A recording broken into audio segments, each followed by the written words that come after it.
Selamat berjumpa lagi teman-teman dari ITB Semarang. Pada kesempatan kali ini saya akan mereview sebentar karena pertemuan kemarin saya sudah memberikan materi tentang proses scheduling. Jadi proses scheduling ini adalah salah satu bagian penting di dalam sebuah sistem operasi karena kaitannya dengan penjadwalan, bagaimana sebuah sistem operasi membagi sistem operasi, berbagi resource maupun memproses sebuah input untuk kita menunggu hasilnya.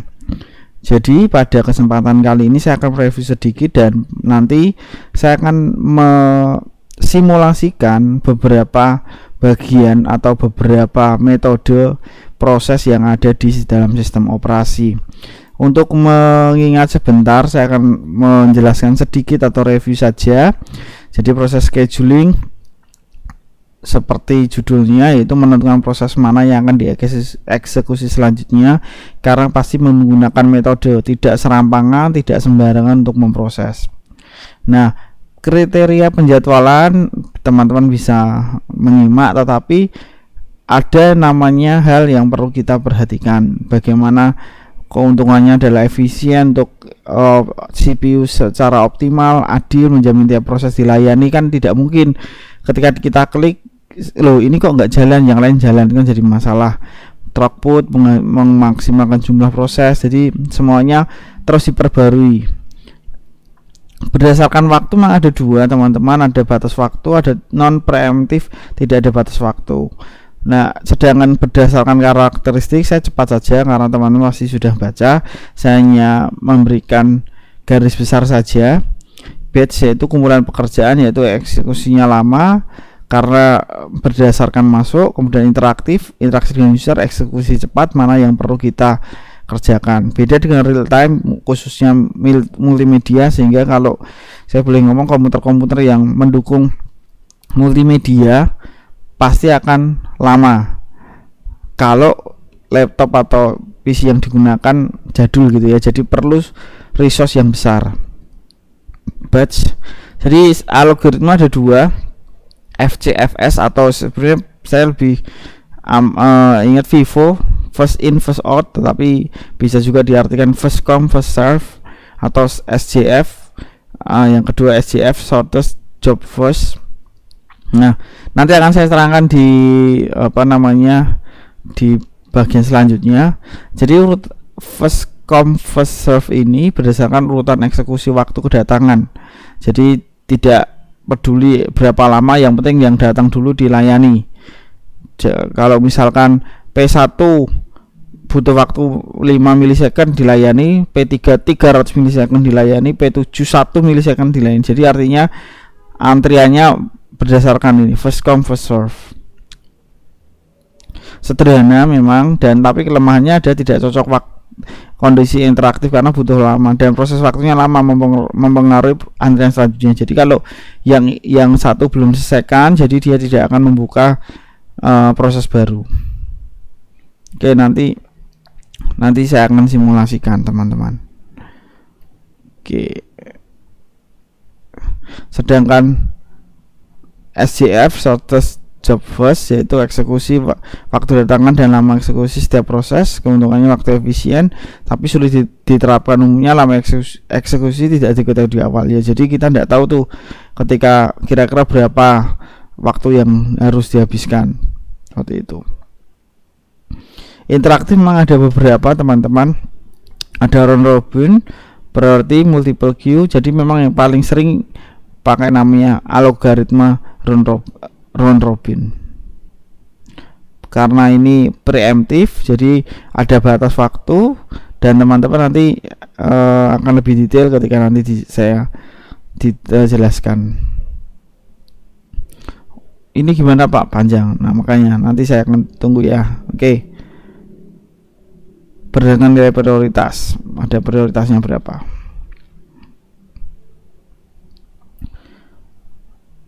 Jadi ketika kita bagaimana kalau menggabungkan, makanya di sini akan muncul prioritas tinggi, prioritas rendah, bagaimana akan mempengaruhi proses yang ada. Jadi kalau kita bicara soal prioritasnya tinggi, maka kan bisa dijalankan lebih awal. Tapi ketika round robin ini menurut saya jauh lebih cerdas sistemnya, karena dia menggabungkan beberapa metode gitu ya. Jadi kalau misalkan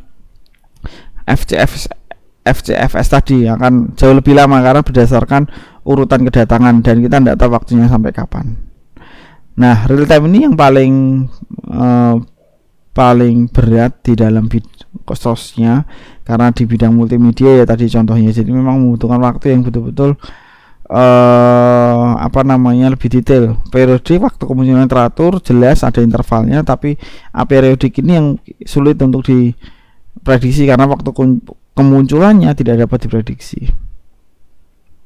Oke.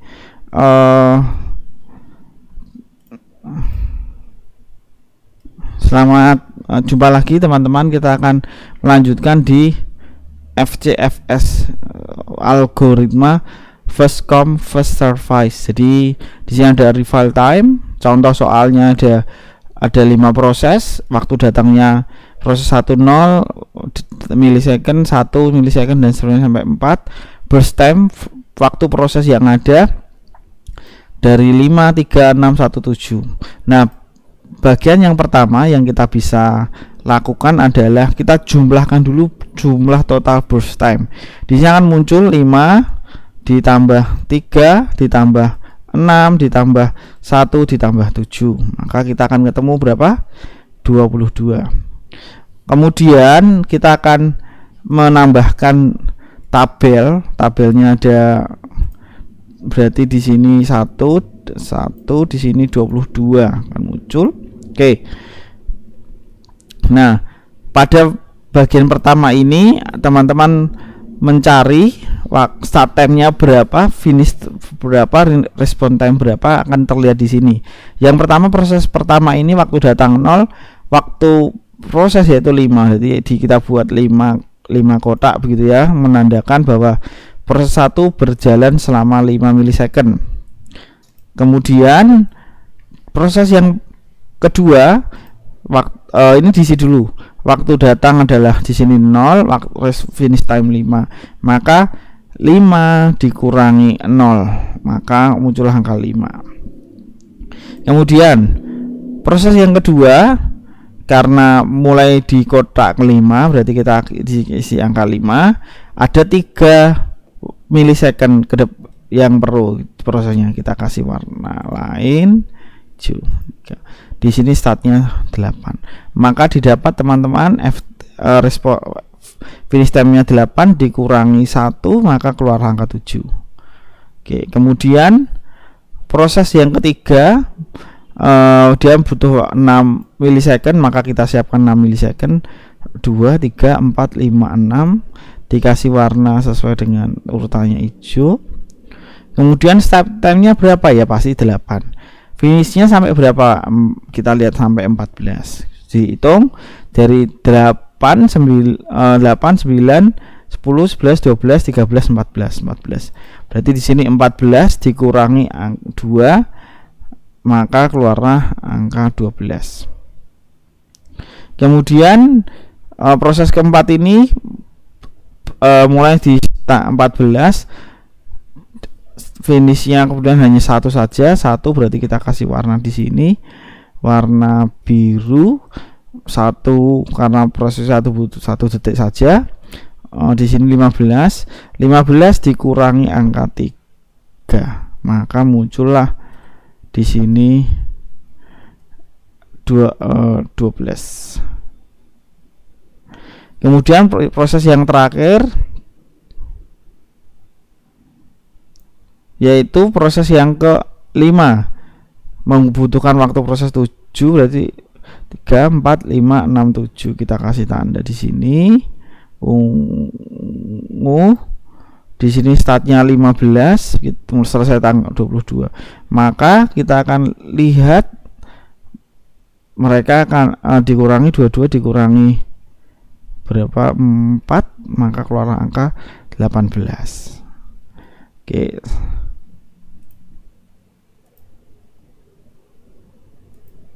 Maka kita akan menjumlahkan untuk mengetahui mengetahui proses atau jumlah waktu yang dibutuhkan, caranya adalah dijumlahkan semua respon time yang ada. Respon time-nya kita buat 5 ditambah 7 tambah 12 tambah 12 tambah 18. Maka keluar berapa teman-teman, coba dihitung. Keluarlah 54. Dibagi ada berapa proses? Ada 5 proses, sehingga kita mendapatkan sigma dari waktu prosesnya adalah 54 dibagi 5. Berarti berapa rata-ratanya? 10,8. Oke, demikian proses yang first come first service. Kita akan melanjutkan teman-teman. Setelah tadi kita belajar tentang algoritma PSJF, kita sekarang yang selanjutnya adalah NPSJF, non preemptive sorted job first. Jadi sederhananya adalah antrian dengan prioritas tanpa preemsi. Yang menjadi prioritas adalah proses yang pendek. Semakin pendek prosesnya, semakin tinggi prioritasnya. Sekarang seperti biasa, seperti yang kita sudah lakukan, kita menjumlahkan burst time semuanya akan ketemu angka 22. Kita membuat tabel bantuan dengan jumlah 22 kotak sesuai dengan waktunya. Nah, yang pertama kita lakukan adalah melanjutkan proses yang datang waktu duluan, yaitu proses pertama. Proses pertama ini datang pada waktu ke 0 dan membutuhkan waktu sekitar 5. Maka kita kerjakan dulu P1, proses 1, 2, 3, 4, 5 kita kerjakan dulu. Kita kasih warna kuning. Maka di sini proses 1 adalah 0, tandanya prosesnya sudah selesai. Mulainya 0, finishnya 5. Maka akan muncul angka 5. 5 dikurangi 0. Finish time dikurangi arrival time. Nah, sekarang kita muncul perbandingan proses 2, 3, 4 atau 5. Kita kembali ke bagian ini. Semakin proses pendek proses, maka semakin tinggi prioritasnya. Nah, sekarang dari 4 proses ini yang paling pendek adalah proses berapa? Maka kita akan ketemu proses 4. Di sini hanya butuh 1. Maka kita proses 4 kita kerjakan dulu. Kita kasih angka warna biru. Proses 4 start time angka 5. Dia selesai di finish time berapa? 6. Maka di sini akan muncul teman-teman, saya enggak itu ya. Langsung saya buatkan 6 dikurangi 3, maka muncul angka 3. Semoga tidak bingung 6 dari mana, 3 dari mana. Berarti ini saya kasih 0. Nah, dari 3 proses lagi, proses 2, 3 dan 5, manakah proses yang paling cepat?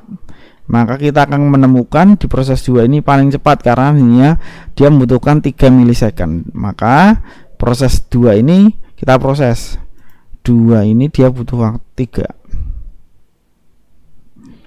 1, 2, 3. Di sini kasih warna hijau muda. Maka start time-nya di proses 2 adalah 6. Startnya 6, finishnya 9. Maka respon time-nya adalah 9 dikurangi 1.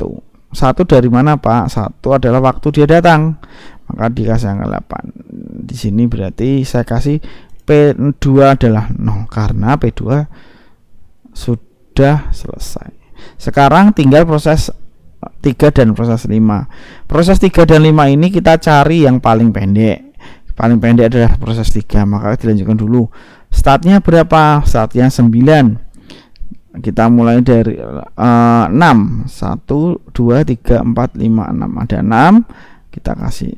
Nah, berarti di sini 0. Maka kita ada sampai angka ke 15. Di sini berarti 15 dikurangi 2. Maka muncul angka 13. Yang terakhir teman-teman di proses yang kelima, karena paling akhir kita kasih warna ungu. Di sini maka saya kasih angka 0, maka di sini akan muncul start time-nya berapa? 15. Finishnya berapa? 22. Maka di sini muncul 22 dikurangi 4. muncul angka 18. Kalau kita berarti proses 1 2 3 4 5 selesai, maka kita akan menemukan jumlah TI-nya atau turn out in-nya 5 ditambah 8 ditambah 13 ditambah 3 tambah 18. Ayo berapa teman-teman? Silahkan dicoba.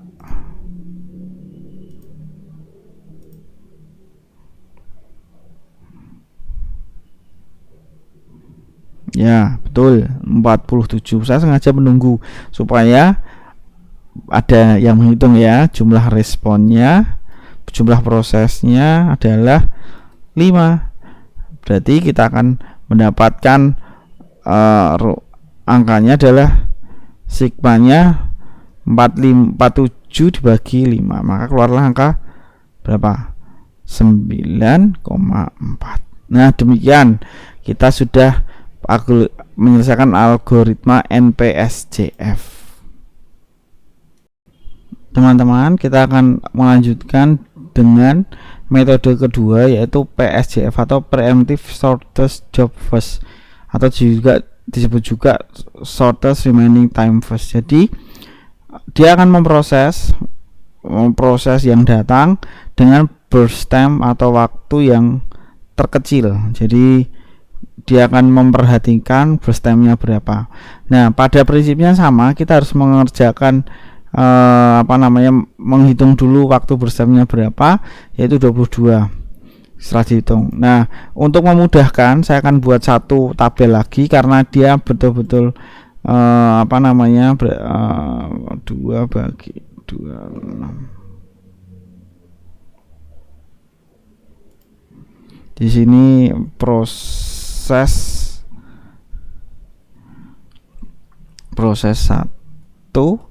proses 2, proses 3, proses 4, proses 5. Nah, jadi ini agak perlu diperhatikan dulu. Satu tadi burst time-nya 5, 3, 6, 1, 7. Nah, teman-teman perlu diperhatikan dulu. Ini saya kasih warnanya samakan aja, kuning,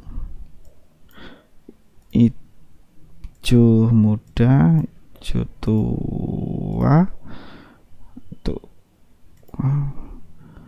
biru, ungu.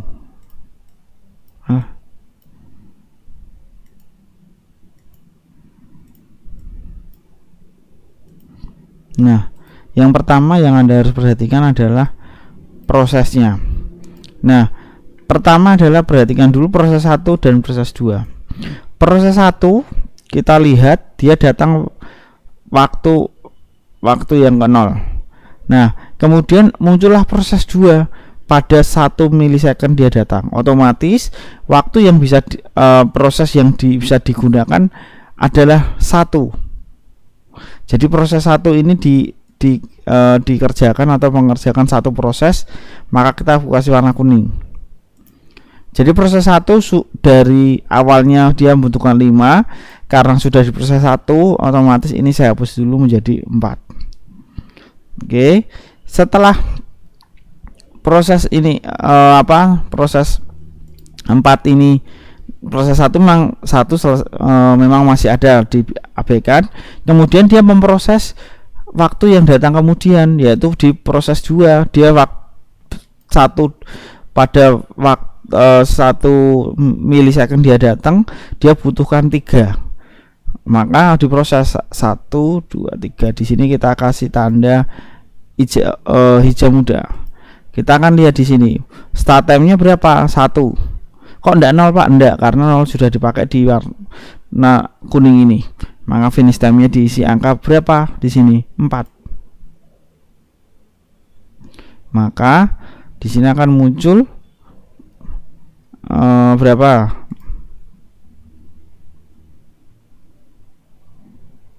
4 dikurangi 1, maka akan muncul angka 3. Nah, berarti di sini kita kasih angka 0. Kenapa 0? Karena waktunya sudah habis. Ya, sudah habis. Kemudian kita lihat perbandingan prosesnya 4, 0, 6 butuh berapa waktu, mana dulu yang dikerjakan. Dia berdasarkan dari proses atau burst time-nya yang paling kecil. Di sini akan muncul burst time paling kecil yaitu proses 4, maka dia akan mengerjakan proses 4. Saya klik di sini, saya kasih angka warna biru di sini, maka dia akan proses start time-nya ke berapa? 4. Finishnya berapa? 5. Sedangkan respon time-nya berarti 5 dikurangi 2 karena dia datang waktu detik second ketiga. Nah, berarti proses 4 saya hapus. Maka proses 4 0. Maka kita bisa lihat dulu dari proses 1, 3, 5 burst time mana yang paling sedikit yang bisa kita proses lebih dahulu. Di sini kita akan ketahui proses yang burst time paling sedikit yaitu di proses 1. Karena tadi satunya sudah dihabis, ini otomatis sisanya 4, berarti kita kerjakan 4 di sini. 2, 3, 4. Kita kasih angka kuning, warna kuning. Oke, maka di sini akan muncul start time-nya berapa? Coba startnya berapa? 0 atau 5? Iya. Ya 0. Kenapa? Karena sudah dimulai di sini 0. Karena dia waktu datang 0, diproses waktu itu langsung diproses, tetapi belum selesai. Finish time-nya berapa? Kita hitung. 1, 2, 3, 4, 5, 6, 7, 8, 9. Maka ini 9.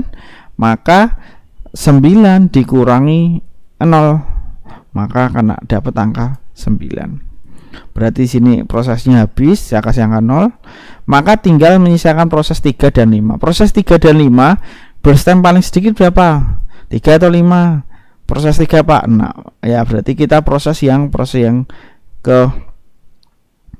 ketiga ini. Sebentar, saya salah meletakkan. Enggak masalah. Saya move aja.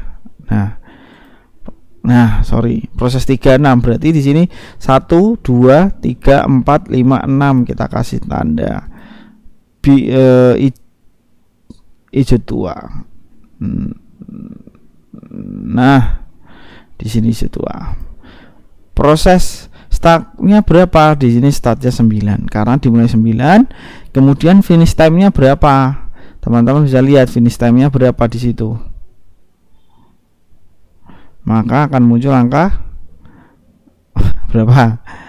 9 dihitung lagi kalau ragu-ragu. 9, 10, 11, 12, 13, 14, 15. Maka 15 dikurangi berapa? 2 karena waktu datangnya adalah waktu 2 milisecond, maka dimuncul angka 13.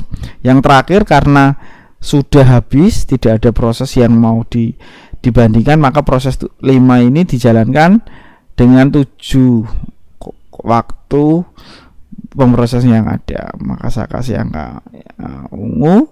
Di sini berarti startnya 15, selesainya 22. Maka dia akan muncul caranya 22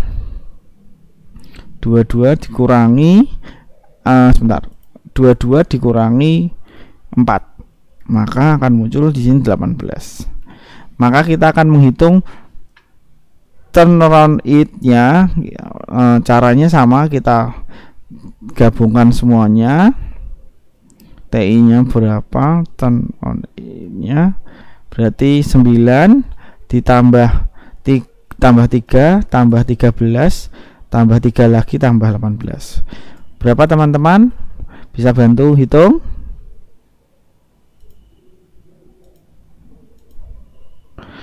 Oke, kita 45. Berapa jumlah prosesnya? Jumlah prosesnya ada 5. Maka kita akan bagi turn on nya 45 bagi 5, maka kita akan ketemu 9. Begitu teman-teman untuk penjadwalan prosesor PSJF seperti itu. Selamat sore teman-teman, kita akan melanjutkan dengan algoritma RR atau round robin. Ini juga berbeda.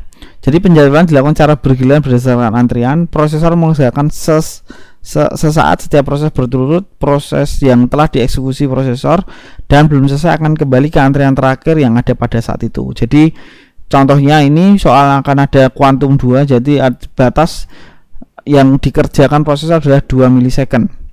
Oke, saya langsung ke penerapan saja. Seperti awal, burst time-nya ditambahkan dari 53617 maka didapat 22. Nah, proses yang berjalan adalah proses yang pertama, yaitu berjalan urutan waktu 0, yaitu proses 1. Maka karena ini kuantumnya 2, jadi perhatikan ya teman-teman, ada memang saya pernah ada baca ada yang kuantum 2, kuantum 5, jadi tergantung soal atau tergantung jumlah kuantum yang dipakai atau digunakan pada saat proses round robinnya. Khusus untuk soal ini kuantumnya 2, jadi kita ada 2, kita kasih angka warna kuning. Kenapa? Menandakan prosesnya proses ini proses untuk proses pertama. Awalnya 5, ini kan sudah 2, berarti dia sekarang prosesnya tinggal 3. Selanjutnya adalah proses 2. Proses 2 membutuhkan 3. Kita kasih lagi 2 di sini untuk warna hijau. Apakah sudah selesai? Adakah yang belum sudah selesai? Belum, semuanya masih proses. Ini kan tadi 3 milisecond, sudah dipakai 2, maka tinggal 1. Next di proses 3. Proses 3 6. Padahal round robinnya 2 ya, kita kasih 2. Oke, jadi ini mau program antrian namanya. Berarti dari tadi 6 kurangi 2 masih 4. Nah, proses 4 ini yang istimewa. Kenapa? Karena prosesnya hanya 1, otomatis kita kasih angka sini 1, kita kasih angka warna biru. Dia 0. Kenapa 0? Karena proses P4 sudah selesai. Tapi kita hitung start time-nya berapa di sini? 1 2 3 4 5 6 7. Berarti startnya 6, selesainya 7. Ya kan? Nah, untuk menghitung respon time-nya 7 dikurangi di waktu dia datang yaitu 3, maka akan muncul 4. Maka berjalan proses selanjutnya. Proses 5 dia 2 juga, yaitu maka ada ungu. Apakah ungu selesai? Belum. Tadi setelah 7 berarti ini kurangi 2, berarti 5. Kemudian loncat lagi proses pertama lagi, balik lagi proses yang pertama. Proses pertama ini ada 3, padahal kuantumnya 2, berarti kita kasih angka 2. Berarti proses 2 belum selesai, proses 1 belum selesai, masih ada 1. Kemudian proses 2 1 saja, berarti kita tinggal kasih angka 1 warna hijau muda. Nah, sampai di sini berarti kita hitung teman-teman, dia startnya berapa? Ya kan, startnya berapa? Kira-kira berapa teman-teman startnya? Kalau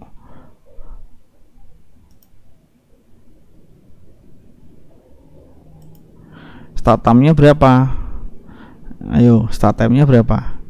Kalau ini ya kita sesuaikan di sini start time-nya di sini, itu dia start time yang kedua. Start time-nya 2. Mulainya dia memulai proses yaitu 2. Di sini proses mana proses berapa tadi? Sebentar, ini proses 2, start time-nya 2, selesainya berapa? 12. Hitung dulu ya. 1 2 3 4 5 6 7 8 9 10 11 12. Mungkin ada yang tanya, kenapa kok start time-nya 2? Jadi proses ini pada 2 milisecond proses 1 berjalan, proses yang kedua dia jalan. Jadi sembari selesai sembari menutup, berarti bukan berarti setelah 2 ini berarti 3 Pak, enggak ya. Ini berarti 12 dikurangi berapa ketika waktu dia datang yaitu 1, maka di sini akan muncul angka 11. Seperti itu. Nah, proses 2 berarti kita nolkan karena sudah habis. Proses 3 masih ada 4, berarti kita kasih angka di sini angka warna hijau, di sini kasih angka 2. Lanjut, proses 5 masih ada 5, kita kasih 2 karena urutannya begitu ya guys. Kita kasih 2 berarti 3. Kita lihat mana yang bisa selesai. Balik lagi awal proses 1. Nah, ini ada 1, kita kasih angka warna kuning penanda dia selesai. Nah, Start time-nya berapa? Ya start time-nya 0. Selesainya kapan? Kita hitung. Tadi kan yang ini kan 12 ya, gampang ya. Hitung dari depan Pak boleh 1 2 3 4 5 6 7 8 9 10 11 12 13 14 15 16 17. Jadi setelahnya di angka 17. Di sini 17. Berarti ini 17 dikurangi 0 maka sama dengan 17. Terus lagi, sedangkan yang proses selanjutnya adalah proses, berarti ini saya kasih angka 0, tandanya P1 selesai, proses 3. Nah ini pas 2, 3 kasih angka warna hijau penanda dia selesai, berarti ini saya kasih angka 0. Berarti di sini dia proses 3 itu startnya berapa? 16, betul ya? Betul 16.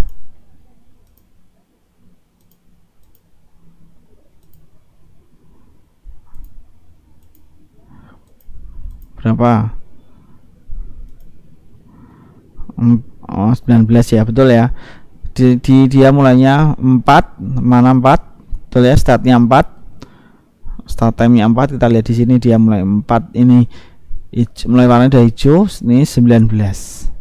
Maka akan muncul 19 dikurangi 2, muncul angka 17. Oke, yang terakhir otomatis ini yang 0, berarti sampai 3. Berarti start time-nya berapa? Start time-nya ketika dia mulai awal. Nah ini 1 2 3 4 4 5 6 7. Dia mulai dari 7. Selesainya berapa? Berapa? Ya 22. Maka di sini 22 dikurangi kurangi 4, maka keluar angka 18. Nah kita bisa menghitung TI nya, turnaround time nya. TI Pak, TI tadi belum jelas ya. Turnaround time. Turnaround time nya berapa?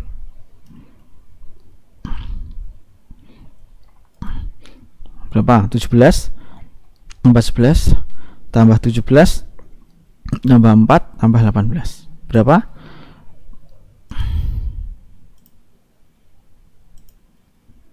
67 dibagi jumlah proses ada 5, maka proses itu 67 bagi 5 itu 13,4. Sekian teman-teman tentang round robin, semoga tidak bingung. Selamat belajar.